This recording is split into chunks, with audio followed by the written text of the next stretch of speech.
For the past 4 years, 2 Australians have been under house arrest in the Gulf state of Dubai, detained indefinitely with their families, facing what they claim are concocted charges of which they're innocent.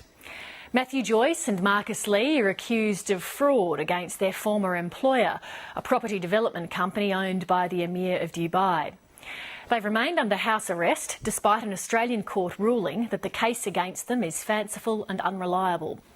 The Australian government is accused of abandoning the 2 men to their fate in a land where the rule of law is shaky at best.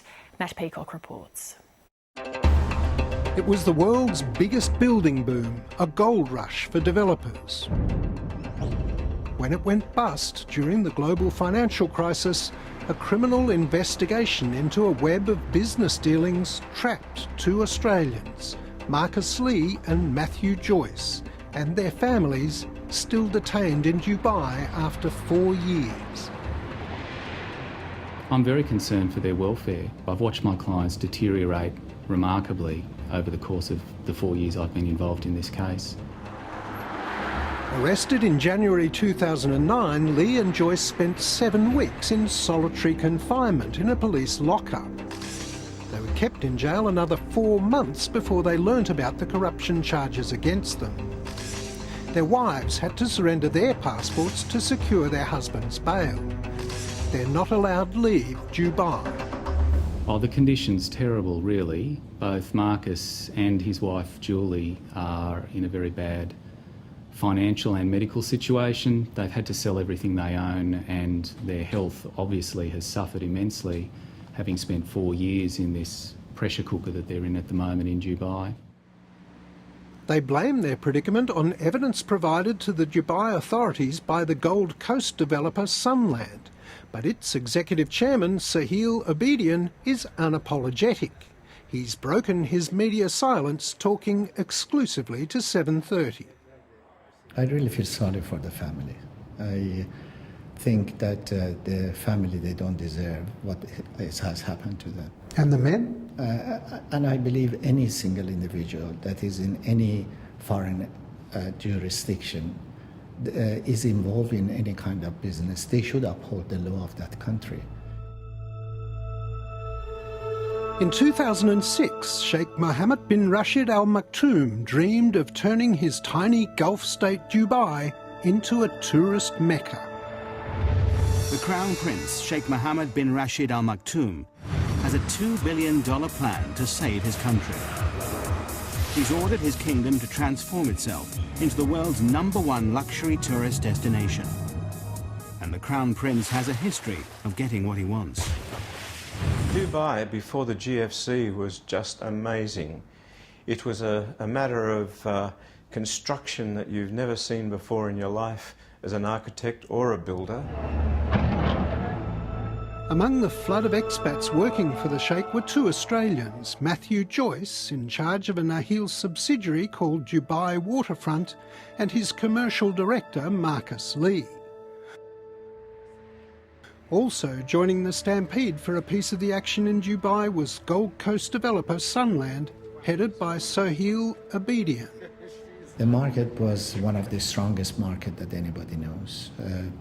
From the time that somebody purchase a block of land until the settlement, usually in average 7 times it will change hand before the property would settle. It was hot. It was very hot.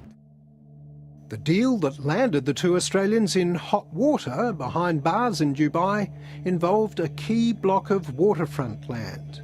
Sunland was planning a joint venture with another Australian, Angus Reid, and his company, Prudentia, to buy the block.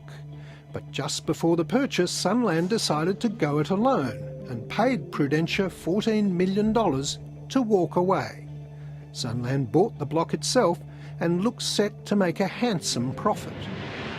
But in 2008, the global financial crisis burst the bubble. Our activity in Dubai stopped overnight with the advent of the GFC. It was sudden and it was dramatic. The Dubai authorities launched a series of investigations into foreign deals. Sunland's chief officer in Dubai, David Brown, was arrested as authorities investigated whether the $14 million payment was a bribe. Brown then accused Joyce and Lee of fraud. He also claimed to the Dubai prosecutor that the $14 million was paid because Matthew Joyce had convinced him Prudentia had first rights over the property. Sunland's chairman, Sahil Abedian, is standing by this accusation. If I do anything wrong in Dubai, I deserve to be punished as well. If somebody from Dubai come here and does something that is illegal, the judiciary will ultimately be the judge.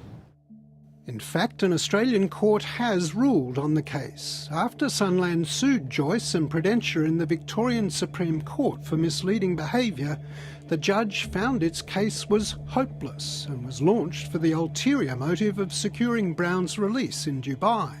He also found the story about Joyce and Lee was invented and the evidence of Brown and Abedian was fanciful, unreliable, inaccurate and not believable. Sunland is appealing the judgment. They're damning comments to be made about you, though. They virtually accuse you of being a liar.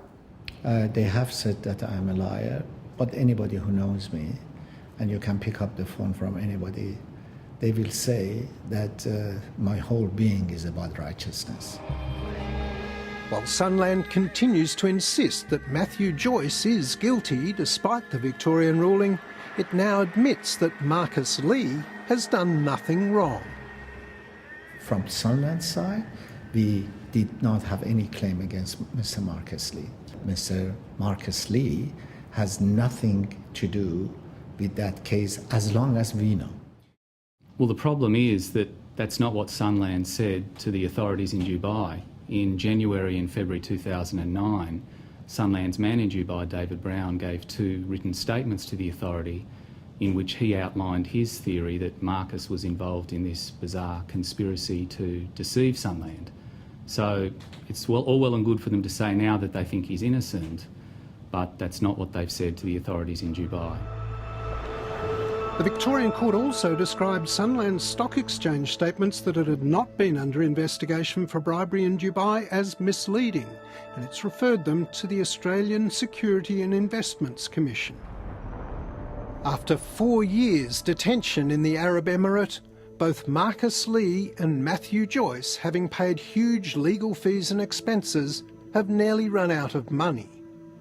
If Sunland had nothing to fear, why won't their people go back to Dubai, as they've been subpoenaed to do, to give evidence which, if properly examined and cross-examined, will show that Joyce and Lee are innocent.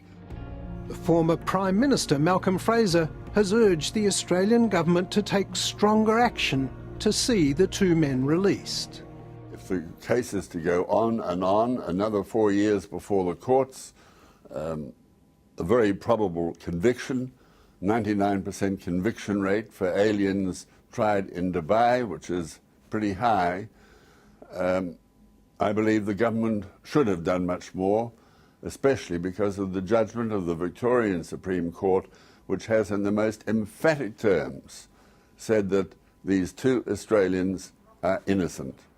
It's a tragedy. It's a true tragedy for all concerned. I'm only Marcus's lawyer, but there are a lot of other Australians tied up in this, and particularly Matt Joyce and his family. This is a dreadful situation.